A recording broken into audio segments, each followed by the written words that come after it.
Hello friends, so let's see in this video about the join command. So here you can see here I have drawn the rectangle and let me click on this one side. So you can see I just click on this side and the entire rectangle is not selected, right? So let me click on this one left one side. So you can see just only one side of this rectangle is selected, right? So basically, when I'm just which side I'm selecting, only that side is getting selected. So if you just click on here any side, and the complete rectangle is getting selected.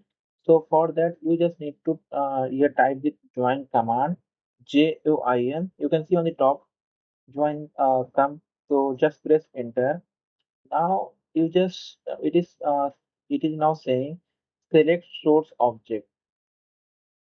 It is saying multiple object to join at once. So you just need to select